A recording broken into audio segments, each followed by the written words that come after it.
नमस्कार दोस्तों, बाल विकास स्कूल खादरा के यूट्यूब चैनल पर आपका एक बार फिर से स्वागत है। आज मैं आपके सामने उपस्थित हूं नया टॉपिक लेकर के समास। समास को पढ़ने से पहले मैं आपसे निवेदन करूं कि आप बाल विकास स्कूल खादरा के यूट्यूब चैनल को सब्सक्राइब करें, बेल आइकन को दबाएं और इस वीडियो को ज्यादा से ज्यादा लाइक और शेयर करें तथा आपके जो भी सुझाव हैं वो हमें कमेंट्स बॉक्स में जरूर दें। तो आज हम पढ़ते हैं समास। समास की उत्पत्ति सम उपसर्ग अस धातु गही प्रत्यय से हुई है। समास के अंदर सम उपसर्ग होता है। सम उपसर्ग पूर्वकात अस धातु गही प्रत्यय से समास शब्द की व्युत्पत्ति हुई है। समास शब्द का अर्थ होता है संक्षिप्तीकरण करना, यानी छोटा रूप करना, संक्षिप्त करना ही समास कहलाता है। संस्कृत में इसकी परिभाषा होती है शम शनम समासः। सम शनम समासः अर्थात संक्षिप्तीकरण करना ही समास कहलाता है। और दूसरे शब्दों में हम कह सकते हैं कि अनेक पदों को मिलाकर के एक पद बनाना ही समास कहलाता है। अनेक पदों के योग से जो एक पद बनता है उसे समास कहते हैं। समास के अंदर हमें ये बात ध्यान रखनी है कि समस्त पद बनने पर अर्थ में कोई परिवर्तन नहीं होता है। जब समास विग्रह से समस्त पद बनाएंगे तो उसके अर्थ में कोई परिवर्तन नहीं होगा। जैसा समास विग्रह का अर्थ होता है वैसा ही समस्त पद का होता है, जैसा समस्त पद का अर्थ होता है वैसा ही समास विग्रह का अर्थ होता है। इसलिए इसके अर्थ में कोई परिवर्तन नहीं होगा। जैसे सीतायाः पति, सीता का पति, इसके अंदर सीतापति कहेंगे चाहे सीतायाः पति कहें। समास विग्रह में सीतायाः पति, सीता का पति और सीतापति ये समस्त पद है, दोनों का अर्थ एक ही होगा, सीता का पति। इसके अर्थ में कोई भी परिवर्तन नहीं होगा। ये हमें ध्यान रखना है कि समस्त पद के और समास विग्रह के जो शब्द होंगे, पद होंगे, उनमें कोई अंतर नहीं होगा। अब बात आती है समास के भेदों की। समास के संस्कृत में मुख्य रूप से 4 भेद होते हैं। मुख्य रूपेण चत्वारि भेदा, सामान्य रूपेण षट् भेदाः सन्ति। समासस्य संस्कृते मुख्य रूपेण चत्वारि भेदाः, सामान्य रूपेण षट् भेदाः सन्ति। संस्कृत में समास के मुख्य रूप से 4 भेद होते हैं और सामान्य रूप से 6 भेद होते हैं। अक्सरतः कक्षाओं के अंदर जो कोर्स में चलता है सिलेबस, उसमें 6 भेदों का वर्णन किया जाता है, जिसमें एक सूत्र हम यहाँ आजमा सकते हैं इसको याद करने के लिए 6 भेदों को। अतक द्विद्वब। अतक द्विद्वब ये सूत्र क्या कहता है कि समास के जो 6 भेद होते हैं उनमें पहला जो समास होता है वो ए मानी अव्ययीभाव समास, तय तत्पुरुष समास, कै कर्मधारय समास, द्वि द्विगु समास, द्वय द्वंद्व समास और बै बहुव्रीहि समास। इस तरह से अतक द्विद्वब ये सूत्र हमें समास के 6 भागों के बारे में बताता है। और कौन कौन से क्रम वाइज हम इसको याद कर सकते हैं सूत्र के हिसाब से। अव्ययीभाव समास, तय तत्पुरुष समास, कै कर्मधारय समास, द्वि द्विगु समास, द्वय द्वंद्व समास और बै बहुव्रीहि समास। इस तरह से ये 6 भेद समास के होते हैं जो हम अक्सर तक कक्षाओं में पढ़ा करते हैं। हम इस वीडियो के माध्यम से आपको इन सभी 6 प्रकार के भेदों के बारे में अध्ययन करवाएंगे। यहां पर यह बताया गया है कि समास के अंदर प्रायशः द्विपदे भवतः पूर्व पदम उत्तर पदव्यय। समास के अंदर प्रायः 2 पद होते हैं, एक पूर्व पद और एक उत्तर पद। पीछे का जो भाग होता है उसको पूर्व पद कहते हैं और आगे का जो भाग होता है उसको उत्तर पद कहते हैं। तो समास के अंदर 2 पद होते हैं, पूर्व पद और उत्तर पद। ये 2 पद होते हैं। इसमें पद का मतलब क्या होता है? पदस्य अर्थ है पदार्थ है भवति, समास के जो पद होते हैं इनमें पद का अर्थ होता है पदार्थ। पूर्व पद और उत्तर पद, दो पद होते हैं। अब हमारे यहाँ बात आती है समास विग्रह किसे कहते हैं और समस्त पद किसे कहते हैं। तो हमें यह ध्यान रहना है कि समास विग्रह क्या होता है। यहां मैंने इसकी परिभाषा लिखी है, सामासिक शब्दों के बीच के संबंध को स्पष्ट करना समास विग्रह कहलाता है।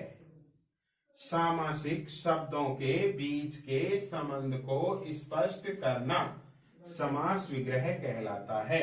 सामासिक पद यानी समस्त पद के जो बीच का संबंध है, उन दोनों पदों के बीच का जो संबंध है, पूर्व पद और उत्तर पद, पूर्व पद को पहला पद भी कहते हैं, उत्तर पद को दूसरा पद भी कहते हैं। पूर्व पद और उत्तर पद, इन दोनों पदों के बीच का जो संबंध है, उस संबंध का जो हमें स्पष्ट रूप से ज्ञान कराता है, उसे समास विग्रह कहते हैं। उस बीच के संबंध को स्पष्ट करना ही समास विग्रह कहलाता है। जैसे राजपुत्र है, राजा का पुत्र। यहां आपने लिया सीता पति, सीतायाः पति, सीता का पति। तो ये बीच का जो संबंध है इनका, सीता और उसका पति, राजा और उसका पुत्र, राजा का पुत्र, ये संबंध को स्पष्ट करना ही समास विग्रह कहलाता है। ऐसे सामासिक पद है। सामासिक पद को समस्त पद भी कहा जाता है। समस्त पद के बारे में पूछे या सामासिक पद पूछे तो हमें चक्कर में नहीं पड़ना, दोनों का मतलब एक ही होता है। इस किसको कहते हैं समस्त पद या सामासिक पद? समास के नियमों से निर्मित शब्द सामासिक शब्द कहलाते हैं। समास के नियमों से निर्मित शब्द सामासिक कहलाते हैं। समास होने के बाद विभक्तियों के जो चिन्ह होते हैं, जब समस्त पद बनाते हैं तो समास होने के बाद विभक्तियों के चिन्ह लुप्त हो जाते हैं, यानी उन चिन्हों का लोप हो जाता है। जैसे राजपुत्र में राजा का पुत्र, ये राज्ञः पुत्र है, ये राजा का पुत्र जो है, यहाँ पर का जो चिन्ह है ये कारक का, इसे चिन्ह का लोप हो जाता है। इसे कहते हैं समस्त पद या सामासिक पद। अब हमें यहां पर यह जानना जरूरी है कि पहले पद को क्या कहा जाता है, दूसरे पद को क्या कहा जाता है। दो पद होते हैं, तो पहला जो पद मैंने आपको पहले भी बता दिया, पहले पद को पूर्व पद कहा जाता है और दूसरे पद को उत्तर पद कहा जाता है। दो पद होते हैं, पूर्व पद और दूसरा है उत्तर पद। इस तरह से ये दो पद समास के अंदर होते हैं। तो ये थी समास के बारे में सामान्य जानकारी। अब हम पढ़ेंगे समास के भेद।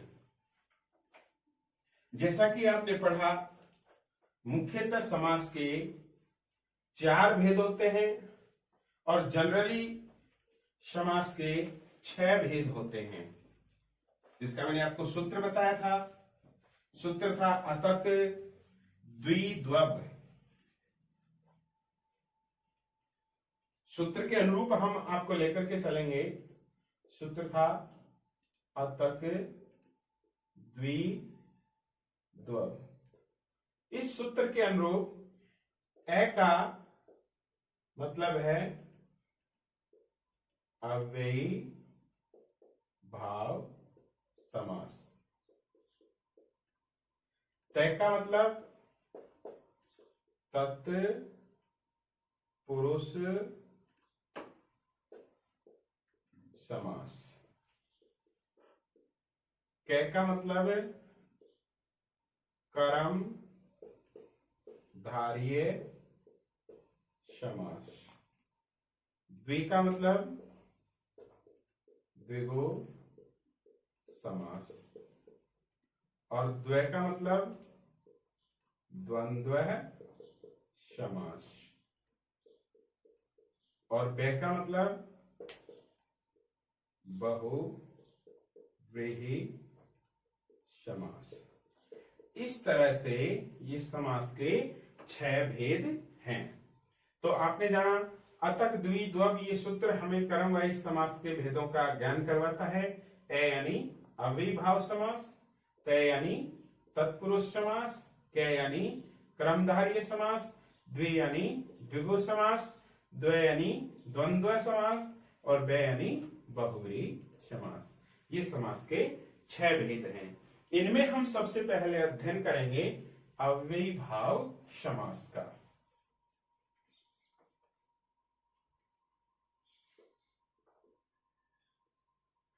अव्ययीभाव समास। दोस्तों, अव्ययीभाव समास जो होता है, इसके अंदर कौन सा पद प्रधान होता है, इसका हमें हमेशा ज्ञान रहना चाहिए। तो मैं आपको बता रहा हूं, अव्ययीभाव समास जो होता है, इस समास में प्राय पूर्व पदार्थ से प्रधान भवति, अर्थात अव्ययीभाव समास जो होता है, इसमें प्रायः पूर्व पद की प्रधानता होती है। अव्ययीभाव समास में प्रायः पूर्व पद की प्रधानता होती है। अव्ययीभाव समास, इसके अंदर दूसरी इसकी यह भी विशेषता है कि अव्ययीभाव समास जो होता है, इसमें प्रथम पद अव्यय होता है। अव्ययीभाव समास जो है, इसमें प्रथम पद अव्यय होता है और उत्तर पद संज्ञा शब्द होता है। इनको आप लिख लीजिए। अव्ययीभाव समास क्या होता है? प्रायेण पूर्व पदार्थस्य प्रधान है अव्ययीभाव समास है। अर्थात प्राय इस समास में पूर्व पद की प्रधानता होती है और 3 बातें इसमें मैं आपको बताऊंगा, वो आपको हमेशा याद रखनी है। वो 3 बातें कौन कौन सी हैं?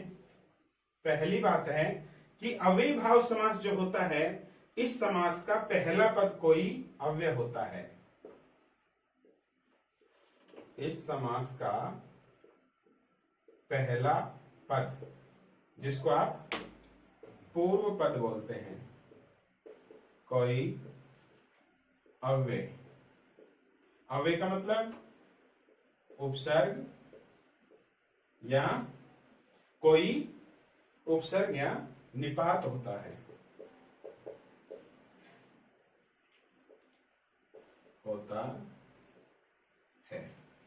इस समास का पहला पद यानी पूर्व पद कोई अव्यय मतलब उपसर्ग या निपात होता है, तथा दूसरा पद यानी उत्तर पद कोई संज्ञा शब्द होता है। अर्थात जिस समास का पूर्व पद कोई अव्यय हो और उत्तर पद कोई संज्ञा हो, तो वह अव्ययीभाव समास कहलाता है। यह आपको मैंने पहले बता दिया कि इस समास में पूर्व पद की प्रधानता होती है। अब दूसरी बात इस समास के अंदर आती है कि इस समास के अंदर हमेशा नपुंसकलिंग एकवचन होता है। यह समास हमेशा नपुंसकलिंग एक वचन में होता है। यानी इस समास का जो समस्त पद बनता है, वह पद हमेशा नपुंसकलिंग एक वचन में बनता है। और तीसरी बात जो आती है वो इस समास की ये है कि इस समास के अंदर किसी भी लिंग, विभक्ति एवं वचन या पुरुष में सदैव ये अपरिवर्तित रहता है। अव्यय जो होता है, अव्यय हमेशा किसी भी लिंग, पुरुष, विभक्ति एवं वचन में हमेशा अपरिवर्तित वर्तित रहता है। मतलब समास के अंदर जो अव्यय प्रयुक्त होते हैं, अव्यय शब्द हमेशा याद रखना, अव्यय शब्दों में कभी कोई परिवर्तन नहीं होता है, ये हमेशा एक जैसे ही रहते हैं। सदृशम त्रिषु लिंगेषु सर्वासु च विभक्तिषु, इस तरह से आपने पढ़ा होगा। अव्यय शब्द हमेशा किसी भी लिंग, पुरुष, विभक्ति और वचन में अपरिवर्तित रहता है। तो ये आपको इसमें तीसरी बात ध्यान रखनी है कि अव्यय शब्द में कोई परिवर्तन हमें नहीं करना है। अब हमारे यहाँ ये तीनों बातें जब ध्यान रहेंगी तो हम अविभाव समास को करने में बिल्कुल भी गलती नहीं करेंगे। पहली बात आपको ये ध्यान रखनी है, अविभाव समास में हमेशा पूर्व पद की प्रधानता होती है। दूसरी बात, इस समास का पहला पद अव्यय होता है और दूसरा पद संज्ञा शब्द होता है। तीसरी बात, यह समास हमेशा नपुंसकलिंग एक वचन में होता है। और अगली बात, इसमें हमारे सामने प्रश्न आता है कि अव्यय किसे कहते हैं, तो वो मैंने आपको यहां पर बता दिया, वे शब्द जो हमेशा किसी भी लिंग, पुरुष, वचन और विभक्ति में बदलते नहीं हैं, अर्थात अपरिवर्तित रहते हैं, उन्हें अव्यय शब्द कहते हैं। अब हमारे सामने बात आती है कि अविभाव समास का प्रयोग कहां कहां होता है। तो मैं आपको लिखवा देता हूं यहां, अविभाव समास का प्रयोग कहां कहां होता है, आप इसमें लिखते जाइए। विभक्ति समीप है, समृद्धि, वृद्धि, अभाव, अत्ते, असंप्रति, असंप्रति, प्रादुर्भाव,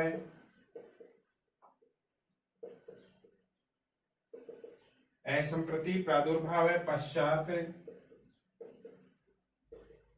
योग्यता, योग्यता के बाद में विप्सा यानी बार बार आना, विप्सा, अनतिक्रम्य,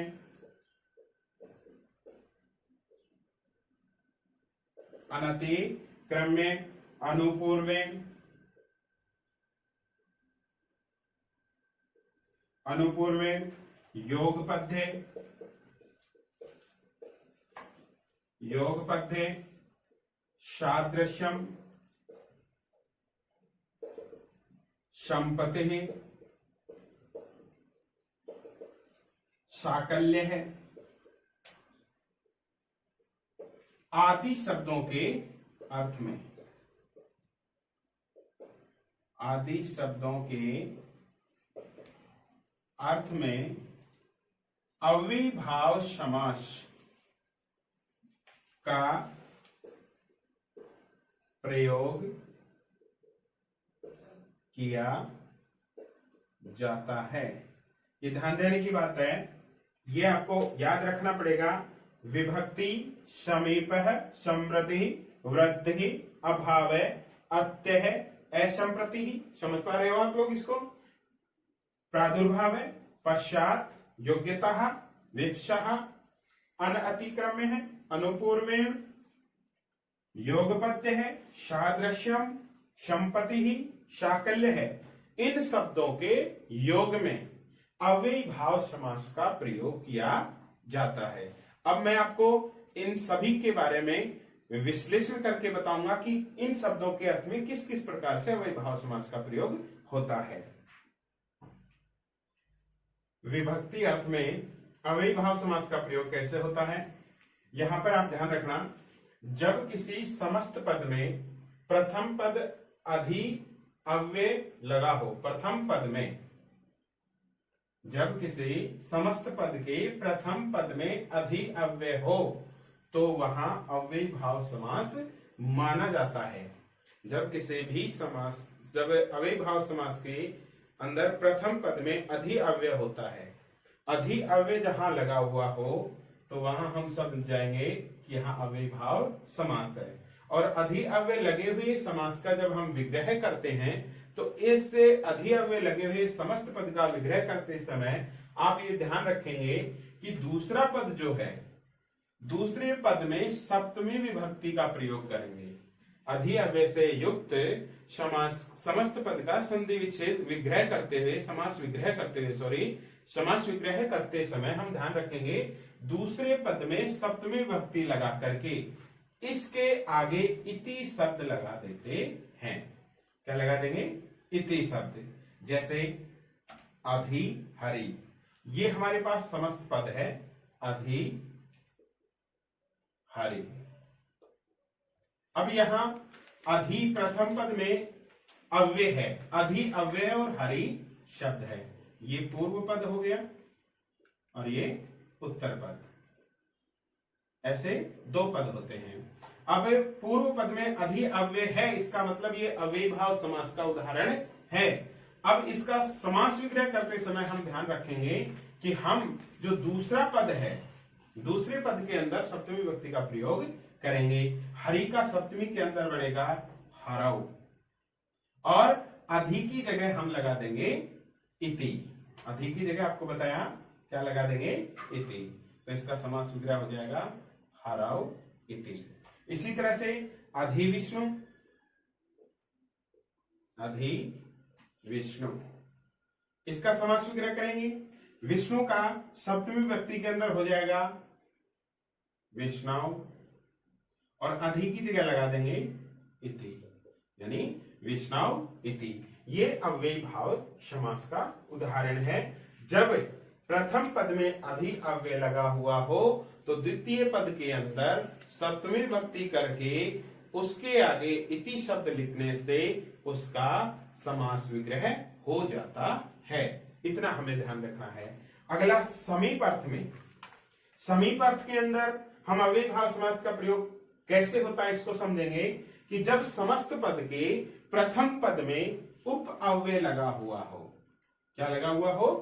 उप अव्यय। जब समस्त पद के प्रथम पद में उप अव्यय लगा हुआ हो तो वहां अव्ययीभाव समास होता है। ऐसे पदों का समास विग्रह करते समय उत्तर पद यानी वही दूसरा पद, दूसरे पद के अंदर यहां अधि लगा हुआ था, सप्तमी विभक्ति की थी। अब उप अव्यय लगा हुआ होगा प्रथम पद में तो दूसरे पद में हम षष्ठी विभक्ति करेंगे और षष्ठी विभक्ति का प्रयोग करने के बाद में हम उसके आगे अधि की जगह लगा देंगे समीपम। क्या लगा देंगे? समीपम। ये ध्यान रखना है।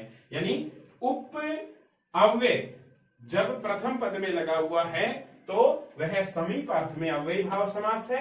समीप अर्थ में इसका प्रयोग हो रहा है। दूसरे पद में षष्ठी विभक्ति करके उसके बाद में समीपम अर्थ लगा देंगे। जैसे उपगंगम यानी गंगाया समीपम, गंगाया षष्ठी विभक्ति हो गई और यहाँ समीपम लगा दिया, किसकी जगह? उप की जगह। ऐसे उपनदी नद्यः समीपम, उपकृष्णम कृष्णस्य समीपम। इस तरह से हम इसका समास विग्रह करेंगे। तो इसके अंदर हमें ये ध्यान रखना है कि जब समस्त पद के अंदर उप अव्यय लगा हुआ हो और उप अव्यय लगा हुआ है तो हमें समझना है कि ये अव्ययीभाव समास का उदाहरण है और इसका प्रयोग समीप अर्थ में होता है। इसलिए हम इसका समास विग्रह करते समय दूसरा जो पद है, समस्त पद का दूसरा पद, उसके अंदर क्या करेंगे? षष्ठी विभक्ति का प्रयोग करके, षष्ठी विभक्ति का प्रयोग करके क्या करेंगे? उसके बाद में समीपम शब्द लिख देंगे।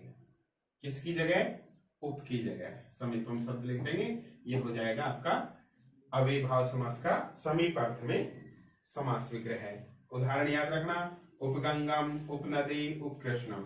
इसी प्रकार से समृद्धि अर्थ में, समृद्धि अर्थ में जब समस्त पद के अंदर प्रथम पद सु उपसर्ग से युक्त हो तो वहां पर अव्ययीभाव समास होगा। किस अर्थ में? समृद्धि अर्थ में। अब समृद्धि अर्थ में सु उपसर्ग का प्रयोग करके जब समास विग्रह किया जाएगा समस्त पद का तो हम क्या करेंगे? षष्ठी विभक्ति का प्रयोग करेंगे। षष्ठी विभक्ति लगा करके सु के बाद में समृद्धि लिख देंगे। समझ में आ रहा है? एक मिनट इधर देखो सारे, समृद्धि कैसे लिखेंगे, उदाहरण देखना इसका। जैसे यहां पर है सुमद्रम, सुमद्रम, इसका समास विग्रह कैसे करेंगे?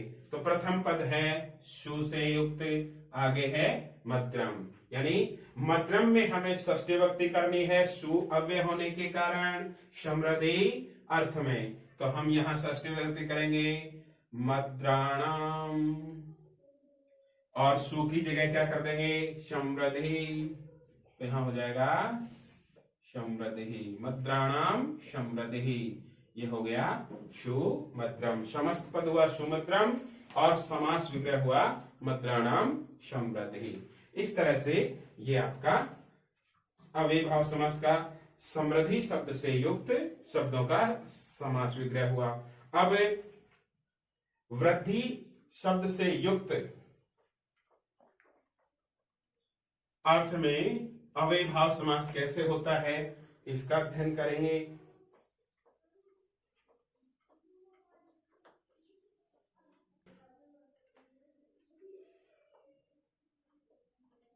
यह है वृद्धि। वृद्धि अर्थ के अंदर, वृद्धि अर्थ में हमें ध्यान देना है कि प्रथम पद जो है वो दुस और दुर अवयवों से युक्त होता है, यानी दुस और दुर अव्यय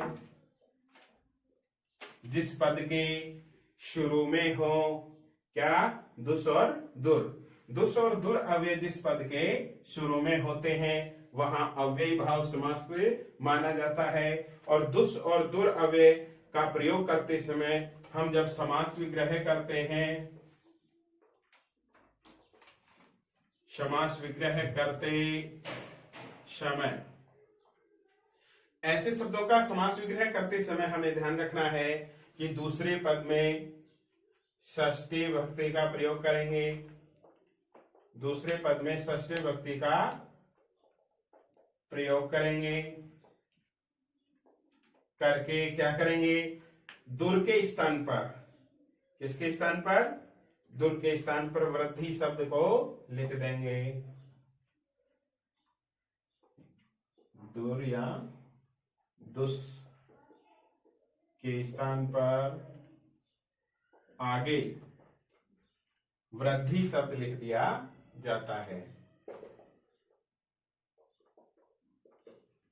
लिख देते हैं। जैसे उदाहरण दुर्यवनम, दुर्यवनम यानी यवना नाम, यवना नाम वृद्धि,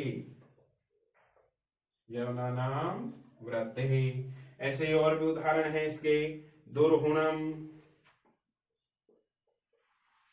दुर्हुणम यानी हुणानाम वृद्धि।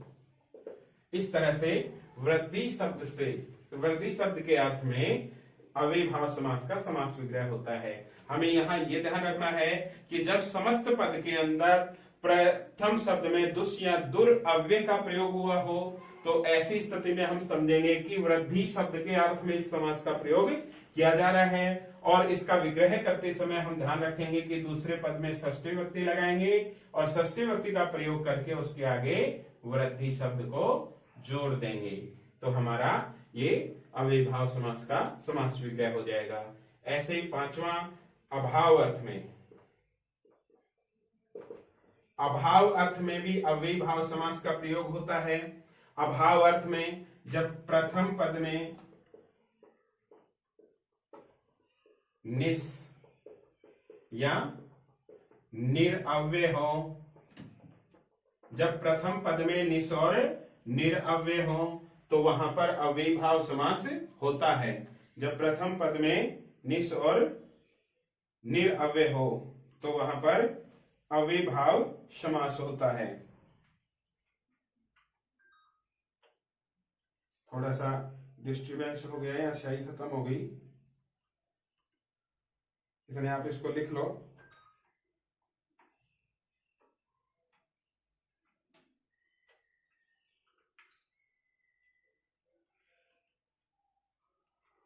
जब प्रथम पद में संयुक्त पद के प्रथम पद में निस और निर अव्यय का प्रयोग होता है तो वहां भी अव्ययी भाव समास का प्रयोग होता है। और निस और निर अव्यय से बने हुए शब्दों से जब हम इनका समास विग्रह करते हैं तो समास विग्रह करते समय हम ध्यान रखेंगे, विग्रह करते समय दूसरे पद में षष्ठी विभक्ति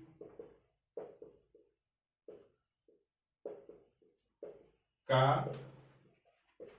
प्रयोग करके आगे क्या लगा देंगे, आगे अभाव है, क्या लगा देंगे, अभाव है।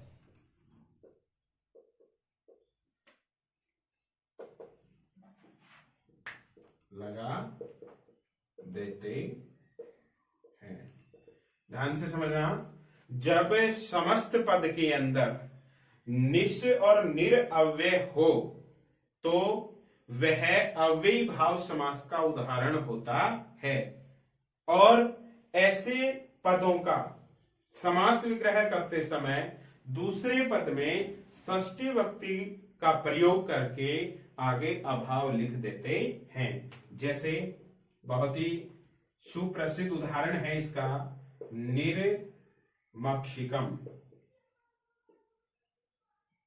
यानी समास विग्रह करेंगे इसका तो यह हो जाएगा मक्षिकाणाम अभाव है।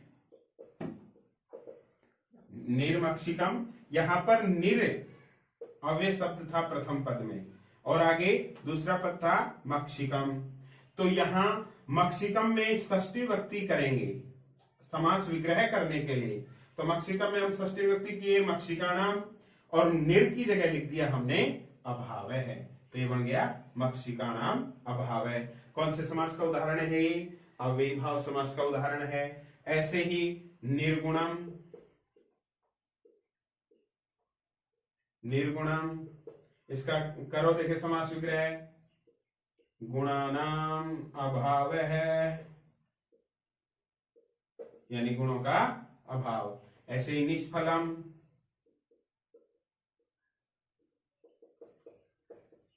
फलानाम अभाव है। ये अभाव अर्थ में अव्ययी भाव समास है। अब हम इसके आगे पढ़ेंगे अत्यर्थ में।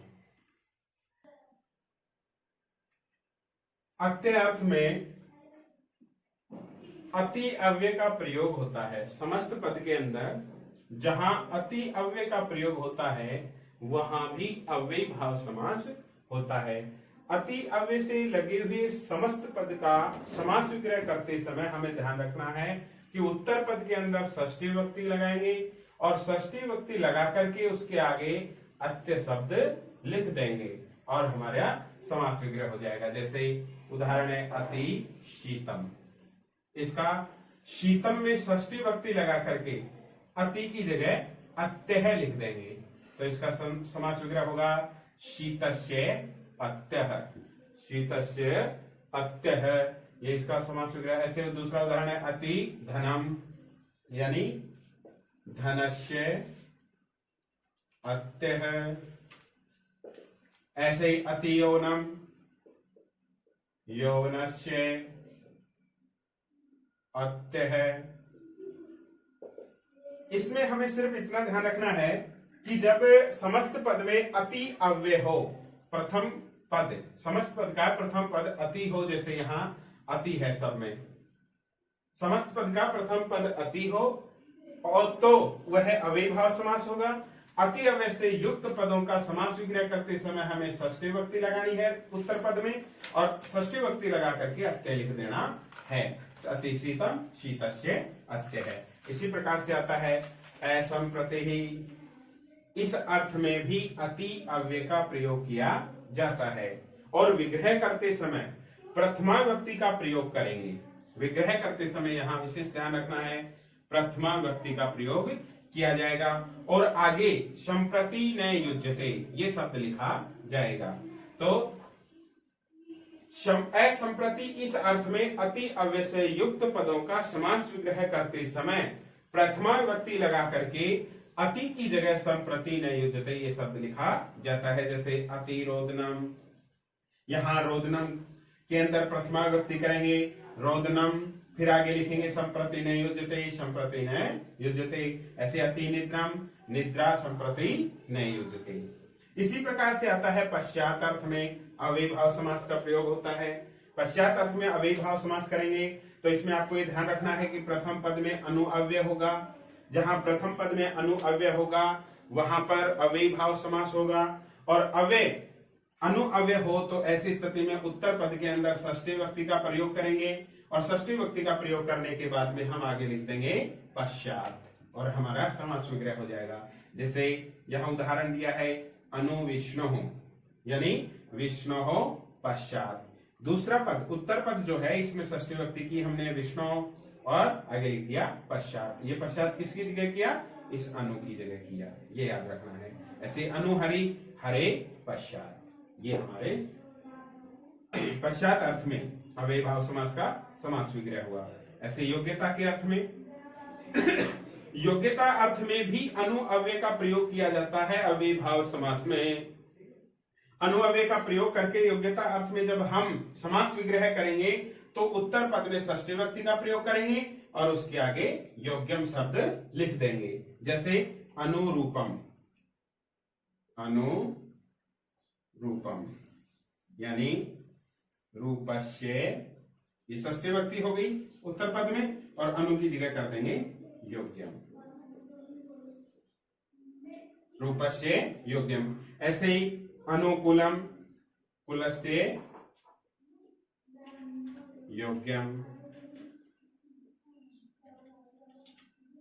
इस प्रकार से जहां अनुअव्यय प्रथम पद में है तो योग्यता के अर्थ में हम उत्तर पद के अंदर षष्ठी विभक्ति का प्रयोग करके योग्यम शब्द आगे लिख देंगे और ये समास विग्रह हो जाएगा। इसी प्रकार से आगे विप्सार्थ में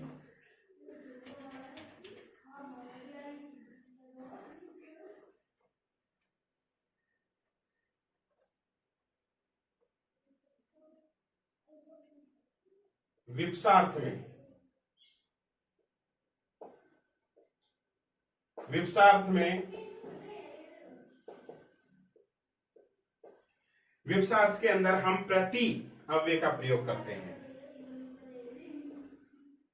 प्रति अव्यय का प्रयोग करते हैं। विप्सार्थ में प्रति अव्यय का प्रयोग करते हैं, और विप्सार्थ में प्रति अव्यय का प्रयोग करते समय हमें यह ध्यान रखना है कि जहां प्रथम पद में प्रति आए, तो प्रति जहां पर आएगा वहां समास विग्रह करते समय उत्तर पद को दो बार लिख करके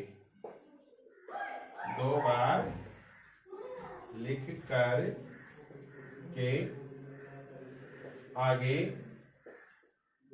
प्रति शब्द लगा देते हैं। जहां पर प्रति का योग हो, अर्थात विप्सा अर्थ में प्रति अव्यय का प्रयोग किया जाता है, और प्रति अव्यय का जहां प्रयोग होता है वहां समास विग्रह करते समय हम उत्तर पद को दो बार लिखेंगे और आगे प्रति लगा देंगे। जैसे प्रति दिनम, दो बार लिखेंगे उत्तर पद को, उत्तर पद है दिनम, तो दिनम और आगे लगा देंगे प्रति, ये इसका समास विग्रह हो गया। दिनम प्रति। ऐसे ही प्रत्येक है प्रत्येकम, एकम प्रति, प्रत्येकम एकम प्रति। ऐसे ही प्रतिग्रामम,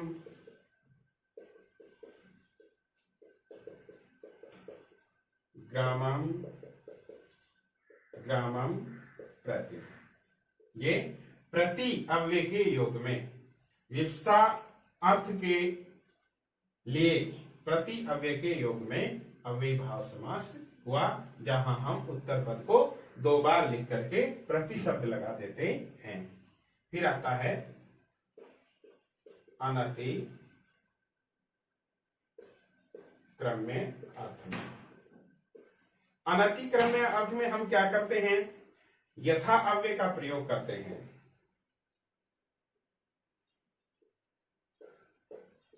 अनति क्रम्य अर्थ में यथा अव्यय का प्रयोग किया जाता है।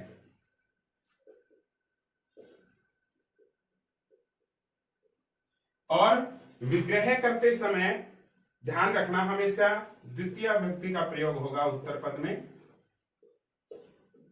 द्वितीय विभक्ति विग्रह करते समय अनतिक्रम्य अर्थ में यथा शब्द के योग में, यथा अव्यय के योग में हम क्या करेंगे? विग्रह करते समय उत्तर पद में द्वितीय विभक्ति करेंगे और द्वितीय विभक्ति के बाद में अनतिक्रम्य ये शब्द लिख देते हैं। जैसे इसका उदाहरण है यथाशक्ति।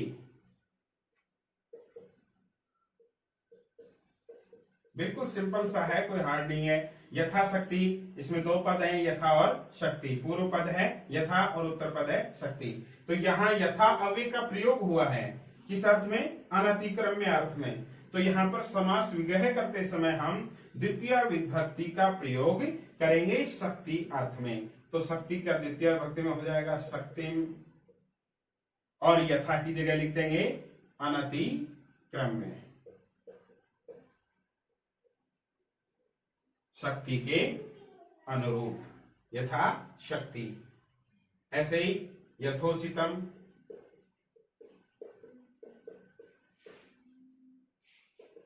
यथोचितम में उचितम के अंदर विभक्ति होगी द्वितीय, तो ये हो जाएगा उचितम अनतिक्रम्य, उचितम अनतिक्रम्य। इस प्रकार से ये हमारा अव्ययीभाव समास हुआ। अब हम आपको एक विशेष इसमें जो बात ध्यान रखने की है वो ये है कि जब एक सूत्र है नदी भीश्च, नदी भीश्च, ये सूत्र है। ये सूत्र क्या काम करता है? जब नदीवाचक शब्द जो होते हैं, नदीवाचक शब्दों के साथ अगर कोई संख्यावाची शब्द होता है, नदीवाचक शब्दों के साथ यदि कोई संख्यावाची शब्द होता है तो नदीवाचक शब्दों के साथ यदि कोई संख्यावाची शब्द होता है तो नियमानुसार तो द्विगु समास होना चाहिए, लेकिन यहां द्विगु समास न होकर के अव्ययीभाव समास होगा। हो तो अव्ययीभाव समास होता है। लेकिन क्या? लेकिन इसके अंदर समास विग्रह द्विगु समास के अनुसार होगा। समास विग्रह द्विगु समास की तरह ही होगा, ये हमें याद रखना है। ये विशेष इसके अंदर नोट लगा के आप लिख लें। नदी भीश्च, ये सूत्र कहता है कि नदीवाचक शब्दों के साथ यदि कोई संख्यावाची शब्द जुड़ा हुआ है तो उन नदीवाचक संख्यावाची शब्दों के संयुक्त पद का अव्ययीभाव समास होगा, लेकिन समास विग्रह द्विगु समास की तरह होगा। क्या लग करके? समाहार शब्द लग करके, समाहार शब्द लग करके। जैसे एक उदाहरण मैं आपको बताता हूं इसका, पंचगंगम, पंचगंगम, इसका समास विग्रह होगा पंचानाम गंगानाम, पंचानाम गंगानाम समाहारे, पंचानाम गंगानाम समाहारे, यानी 5 गंगाओं का समाहार समूह है। गंगा नाम यहां क्या है, नदी सूचक शब्द है, और 5 क्या है, संख्यावाची शब्द है। तो इस संख्यावाची शब्दों के साथ नदी शब्द जुड़ा हुआ है, तो नदी सूचक शब्दों के साथ यदि कोई संख्यावाची शब्द जुड़ा हुआ हो तो हमें ये हमेशा याद रखना है, वहां द्विगु समास नहीं होगा, द्विगु समास नहीं होगा। वहां कौन सा समास होगा, अव्ययी भाव, अव्ययी भाव समास होगा। कंपटीशन के अंदर ऐसे जब प्रश्न आते हैं तो अक्सर तो ये गलती हो जाया करती है, यहाँ समाहार अर्थ में और संख्यावाची शब्दों के कारण इसमें द्विगु समास हो जाता है, लेकिन ऐसा नहीं करना है आपको। अगर नदी सूचक शब्द दिया हुआ हो उसके साथ संख्यावाची शब्द जुड़ा हुआ है तो आपको वहां अव्ययी भाव समास ही करना है। ऐसे ही दूसरा उदाहरण, द्वियमुनम, द्वियमुनम, द्वयोः यमुनानाम समाहारे, द्वयो यानी 2 यमुनाओं का समाहार। तो यहां पर यमुना क्या होगी, नदी सूचक शब्द हो गया और 2 संख्यावाची शब्द हो गया। तो ऐसी स्थिति में जहां नदी सूचक शब्दों के साथ संख्यावाची शब्द जुड़े हुए हो तो वहां अव्ययी भाव समास ही होगा, द्विगु समास नहीं होगा। इस तरह से ये आपका अव्ययी भाव समास कंप्लीट होता है। आज के लिए इतना ही। कल मैं आपके सामने समास का अगला पार्ट लेकर के हाजिर होऊंगा। जाने से पहले आपको एक बार पुनः कहना चाहूंगा कि आप हमारे इस बाल विकास स्कूल खादरा के YouTube चैनल को सब्सक्राइब करें, बेल आइकन को दबाएं, ज्यादा से ज्यादा इस वीडियो को शेयर करें, और आपके जो भी सुझाव हैं आप हमें कमेंट्स बॉक्स में कमेंट करके जरूर सुझाव दें ताकि हम और ज्यादा सुधार कर सकें। धन्यवाद। जय हिंद।